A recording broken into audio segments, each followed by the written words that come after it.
Hello everyone. आज है 17 अप्रैल और आज की इस क्लास में हम डिस्कस करेंगे 17 अप्रैल से बनने वाले करंट अफेयर के सभी इंपॉर्टेंट क्वेश्चंस।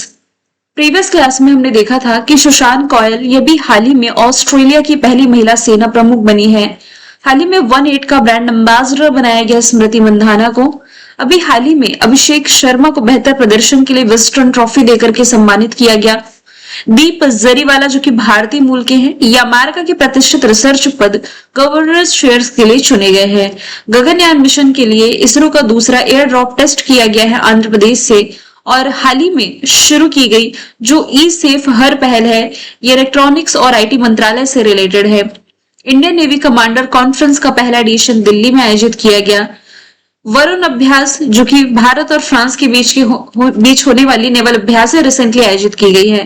पीटर मग्यार हंगरी के नए प्रेसिडेंट बने हैं और किर्गिस्तान के बिश्केक में जो एशियाई कुश्ती चैंपियनशिप का आयोजन किया गया था इसमें भारत ने कुल 17 मेडल जीते।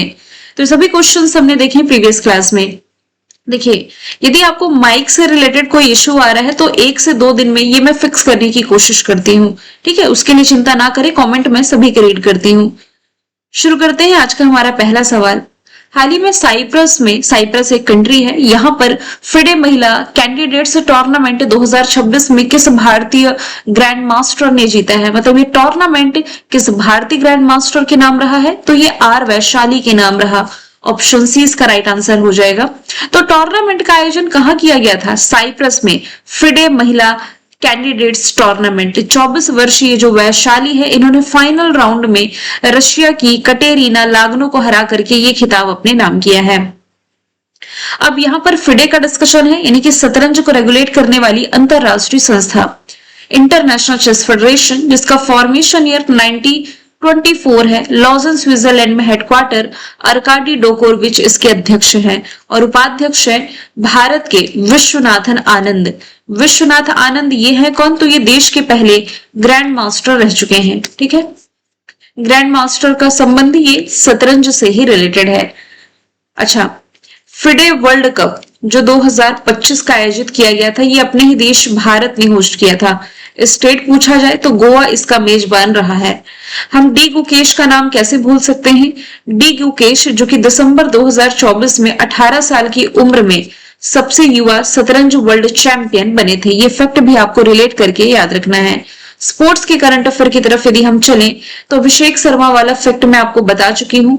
शुभमन गिल आईपीएल में 4000 रन बनाने वाले सबसे युवा भारतीय बने हैं। आईपीएल में 200 विकेट लेने वाले पहले तेज गेंदबाज भुवनेश्वर कुमार है। सैफ अंडर-20 खिताब जीता बांग्लादेश ने। US major league cricket league में शामिल हुए आर अश्विन।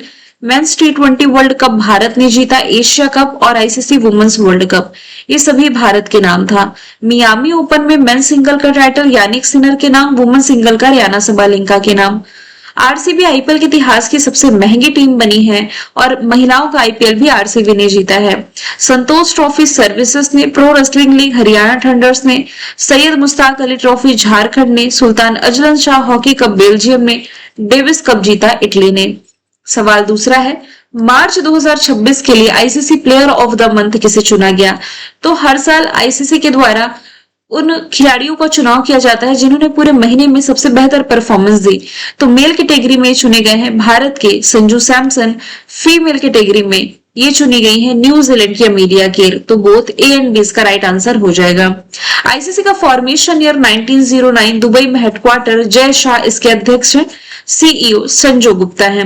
लास्ट ईयर आयोजित किए गए टी20 वर्ल्ड कप जो आयोजित किया गया था भारत विजेता है।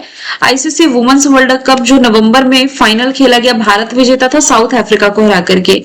चैंपियंस ट्रॉफी भारत ने जीती है। आईसीसी हॉल ऑफ फेम में शामिल 11वें भारतीय महेंद्र सिंह धोनी है। साउथ अफ्रीका ने ऑस्ट्रेलिया को हरा करके आईसीसी विश्व टेस्ट चैंपियनशिप जीती। ये लास्ट ईयर का क्वेश्चन है। और सौरव गांगुली ये फिर से आईसीसी पुरुष क्रिकेट समिति के अध्यक्ष चुन लिए गए हैं। अगला सवाल है, आईसीसी महिला टी20 वर्ल्ड कप 2026 की मेजबानी कौन करेगा? तो वेल्स और इंग्लैंड दोनों मिलकर के इसकी मेजबानी करने जा रहे हैं। जो महिलाओं का टी20 वर्ल्ड कप होगा 20 ओवरों का मैच है जो हर 2 साल में खेला जाता है। ठीक है, जो लास्ट टाइम हुआ था तो दुबई ने मेजबानी करी थी इसकी 2024 वाला, जो न्यूजीलैंड ने जीता था। ठीक है, तो अब होस्ट कर रहा है 2026 में कौन होस्ट कर रहा है? तो इंग्लैंड और वेल्स मिलकर के होस्ट कर रहे हैं। वैसे ही पुरुषों को होता है, जैसे कि अभी क्या हुआ 2026 में पुरुषों का जो T20 वर्ल्ड कप हुआ, ये भारत और श्रीलंका ने मिलकर होस्ट किया। विजेता इसमें भारत था। तो ये हर 2 साल में होने वाला टूर्नामेंट है, 20 ओवरों का खेला जाता है। महिलाओं का प्रतिष्ठित टूर्नामेंट 12 जून से शुरू होकर के 5 जुलाई तक चलेगा। फाइनल मुकाबला जो है ये ऐतिहासिक लॉर्ड्स क्रिकेट ग्राउंड में खेला जाएगा। आगामी खेल प्रतियोगिताओं का डिस्कशन करें तो इस साल Bharat badminton world championship host करने जा रहा है। फीफा मेंस वर्ल्ड कप ये होस्ट करने जा रही है 3 country, USA, Mexico, Canada. Next year महिलाओं का भी वर्ल्ड कप होगा जो ब्राजील होस्ट करेगा। एशियाई खेल नगोया और 2028 में लॉस एंजल्स में ग्रीष्मकालीन, ये जो समर ओलंपिक है ये होने जा रहे हैं। 2026 में ये आपका विंटर ओलंपिक आयोजित किया गया। और आयोजित कहाँ किया गया था? ये इटली में। हर 4 साल में ओलंपिक खेलों का आयोजन किया जाता है। इंटरनेशनल ओलंपिक कमेटी का काफी दिनों से हमने डिस्कशन किया नहीं है। 1894 इसका फॉर्मेशन ईयर है। लॉजन स्विट्जरलैंड में हेडक्वार्टर है। और क्रिस्टी कॉन्वेंट्री जो कि जिम्बाब्वे से बिलोंग करती हैं, ये इसकी पहली महिला अध्यक्ष हो जाएंगी। आगे चलते हैं। किस देश के स्टार और वर्ल्ड के नंबर 3 बैडमिंटन खिलाड़ी जिनका नाम विक्टर एक्सेल्सन है, इन्होंने संन्यास की घोषणा करी है। अब से लगभग 1 से 1.5 साल पहले इनसे रिलेटेड एक क्वेश्चन पूछा गया था कि जो प्रसिद्ध बैडमिंटन खिलाड़ी है विक्टर एक्सेल्सन, इनका संबंध किस कंट्री से है? याद रखिए ये डेनमार्क से रिलेटेड है। 32 वर्ष की उम्र में इन्होंने रिटायरमेंट का ऐलान कर दिया है। ये 2 बार के वर्ल्ड चैंपियन रहे। इन्होंने टोक्यो ओलंपिक 2020 में और पेरिस ओलंपिक 2024 में गोल्ड मेडल जीता था।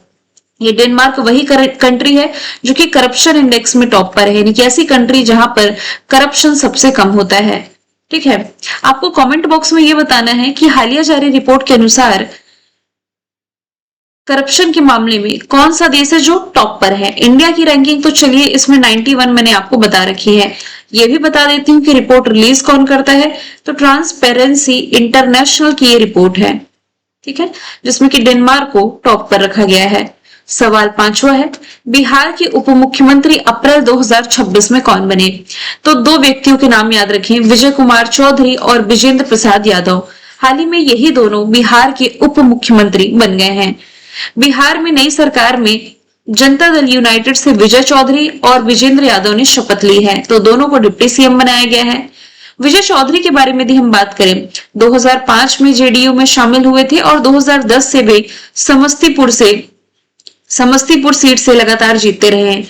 विजेंद्र यादव 2005 से लगातार बिहार सरकार में मंत्री हैं, सुपौल सीट से जीतते रहे हैं और नीतीश सरकार में ऊर्जा वित्त मंत्री भी रहे हैं। इन्हें बिहार में बिजली की स्थिति बेहतर करने के योगदान के लिए जाना जाता है। बिहार की राजधानी पटना, मुख्यमंत्री जो नए बने हैं सम्राट चौधरी, राज्यपाल सैयद अता हसनैन है। मखाना जिसे फॉक्स नट्स कहते हैं, इसका सबसे बड़ा उत्पादक राज्य बिहार है। बिहार में इको टूरिज्म को बढ़ावा देने के लिए पश्चिमी चंपारण में इको टूरिज्म केंद्र का शिलान्यास किया गया। 22 मार्च को बिहार दिवस मनाया गया, जिसकी थीम थी उन्नत बिहार, उज्जवल बिहार। बिहार को नक्सल फ्री डिक्लेयर किया गया। सबसे बड़ा जो एक ही पत्थर से बना एकाश्म शिवलिंग है यहाँ स्थापित किया गया। कैमूर वन्य जीव अभ्यारण्य को बिहार का दूसरा टाइगर रिजर्व बनाया गया। प्रत्यय अमृत नए मुख्य सचिव बने बिहार के। प्रेम कुमार स्पीकर बने हैं। बख्तियार राजगीर तिलैया रेलवे लाइन के दोहरीकरण को मंजूरी मिली। मरियम फातिमा राज्य की पहली महिला फिडे मास्टर बनी। बिहार में कोशी मेची अंतरराज्यीय नदी संपर्क परियोजना के पहले चरण की आधारशिला रखी गई। इससे अररिया, पूर्णिया, किशनगंज, कटिहार को लाभ होगा। हाल ही में 10 करोड़ रुपए की सेक्स ऑर्डर सीवन सुविधा का उद्घाटन पूर्णिया में किया गया। लास्ट ईयर आयोजित खेलो इंडिया यूथ गेम्स में टॉप पर महाराष्ट्र था, जो बिहार ने होस्ट किया। 15 प्लेस पर बिहार था। डिजिटल वोटिंग की शुरुआत की गई। बापू टावर जो तांबे से बना है और जाति आधारित जनगणना शुरू करने वाला ये पहला राज्य है। इस्माइल उमर गुले, इन्हें लगातार 6वीं बार किस अफ्रीकी देश का राष्ट्रपति चुना गया है? तो अफ्रीकी कंट्री जिबूती के ये नए राष्ट्रपति चुन लिए गए हैं लगातार 6वीं बार। वे 1999 से इस रणनीतिक रूप से महत्वपूर्ण देश पर शासन कर रहे हैं। लाल सागर और अदन की खाड़ी को जोड़ने वाला बाबे मंडल जल संधि के पास स्थित है। पढ़ने में समझ में नहीं आएगा जब तक आप लोकेशन नहीं देखेंगे। ये देखिए आप रेड सी की लोकेशन देख रहे हैं, ये गल्फ ऑफ आदेन, और यहीं पर आपको बाबे मंडल की लोकेशन दिख जाएगी। इधर इंडियन ओशन है। बेसिकली ना अफ्रीका महाद्वीप में कुछ यहाँ पर ये हॉर्न ऑफ अफ्रीका आप देख पा रहे हैं। हॉर्न ऑफ अफ्रीका में 4 देश शामिल है जिनसे रिलेटेड एग्जाम में क्वेश्चन पूछे जाते हैं। एक तो आप ये रिलेट कर सकते हैं इथियोपिया, दूसरा रिलेट कर सकते हैं इसमें सोमालिया, ये देखिए दूसरा, तीसरा इसमें रिलेट कर सकते हैं जिबूती, और चौथा इसमें आप रिलेट कर सकते हैं इरिट्रिया। जिसमें कि यदि आप देखेंगे ना तो ये जो आप देख रहे हैं सोमालिया इंडियन ओशन से बॉर्डर शेयर कर रहा है, जिबूती गल्फ ऑफ आदेन यहीं पर बाबे मंडल की लोकेशन है, इरिट्रिया भी रेड सी से। यहां पर यदि आप देख पा रहे हो ना तो ये जो आपका इथियोपिया है, ये आप लैंडलॉक कंट्री कह सकते हैं जो किसी से भी बॉर्डर शेयर नहीं कर रहा है, मतलब कि किसी वाटर बॉडी से बॉर्डर शेयर नहीं कर रहा है, ये आप रिलेट कर सकते हैं।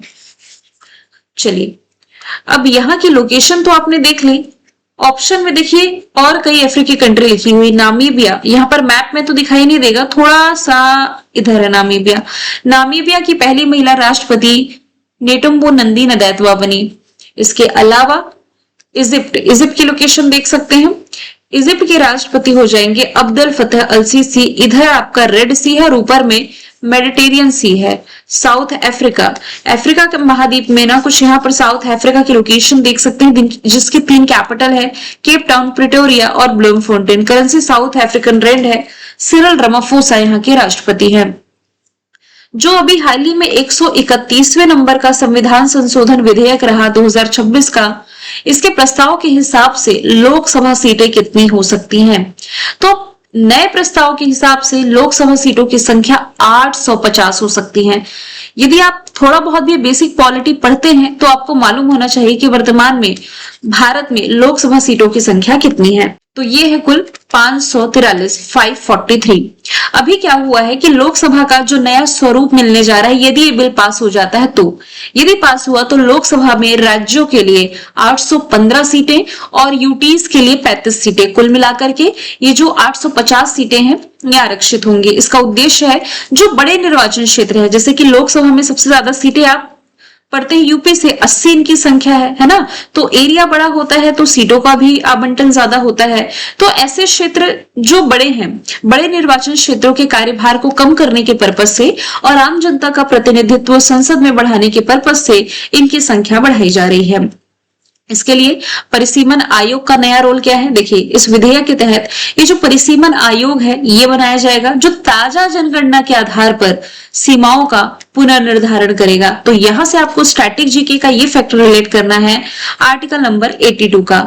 आर्टिकल नंबर 82 क्या कहता है? ये जो आर्टिकल है ये संसद को हर जनगणना के बाद परिसीमन कानून बनाने का अधिकार देता है।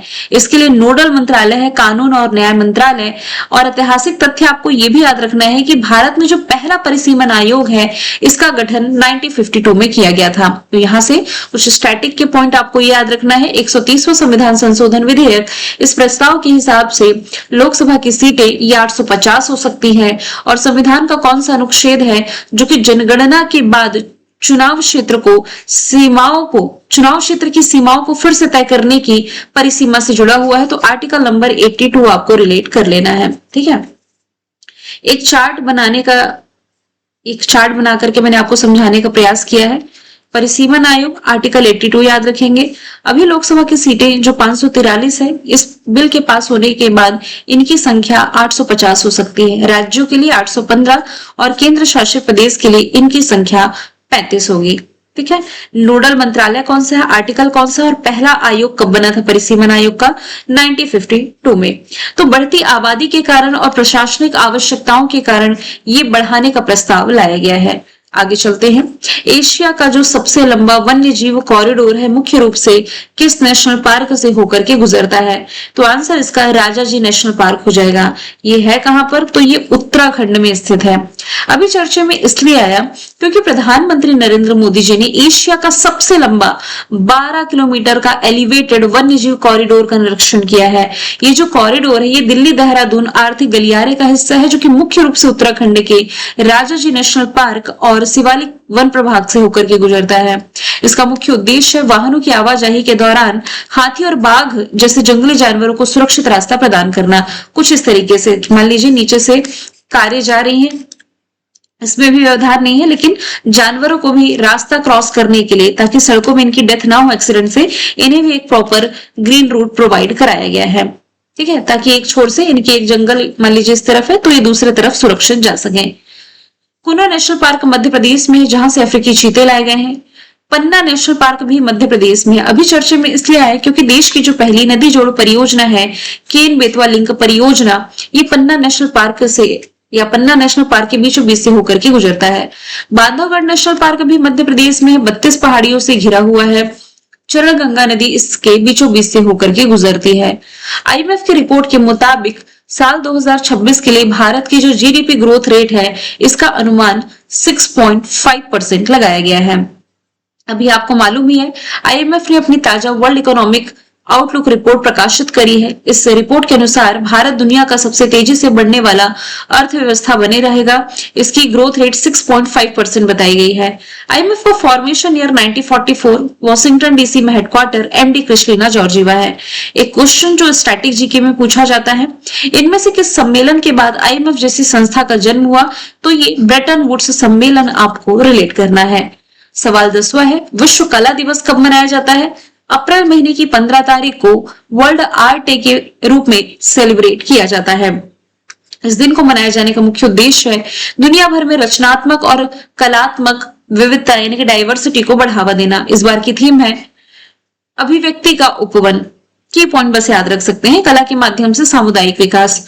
और ये जो दिन है महान कलाकार जो रहे हैं लियोनार्डो दा विंची, इनकी जयंती के उपलक्ष्य में मनाया जाता है, जिन्होंने आर्ट को एक नई पहचान दी। तो मशहूर पेंटिंग जो मोनालिसा की है, इन्हें बनाने वाले कलाकार का नाम लियोनार्डो दा विंची है। ये क्वेश्चन मैंने आपको टेलीग्राम पर कल सॉल्व कराया था।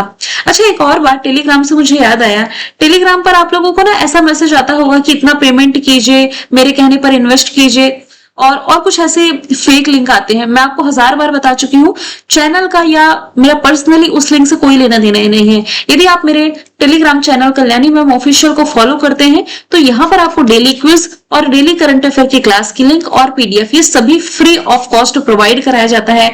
इसके अलावा कोई भी लिंक आए, हाँ एप्लीकेशन की लिंक आ सकती है कोर्स से रिलेटेड, लेकिन इसके अलावा कोई भी लिंक आती है कहीं इन्वेस्टमेंट को लेकर के या किसी भी चीज को लेकर के, मैं आपको फिर से वार्न कर रही हूं कि चैनल का इससे कोई भी लेना देना नहीं है। चैनल पर लाखों सब्सक्राइबर हैं, तो इसमें कुछ फेक अकाउंट्स भी या पता नहीं कैसे ऑटो जनरेटेड मोड में ये कुछ पैसे हैं जो कि स्टूडेंट इन्वेस्ट कर देते हैं, फिर कट जाते हैं, कहते हैं मैम आपने बोला था। मैम ने नहीं बोला है भाई, थोड़ा सा सूझबूझ, थोड़ा सा कॉमन सेंस खुद का इस्तेमाल कीजिए और कहीं पर भी इन्वेस्ट करने की जरूरत नहीं है।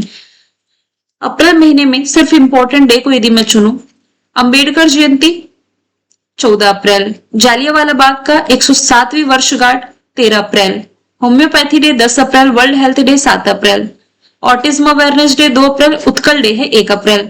मैंने कल आपसे पूछा था अमेरिका ईरान युद्ध विराम के बाद हॉर्मुज स्ट्रेट को पार करने वाला पहला भारतीय ध्वज वाला पोत कौन बना?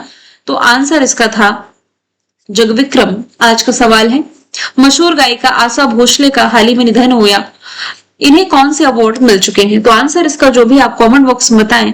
मिलेंगे नेक्स्ट वीडियो में। Thank you so much.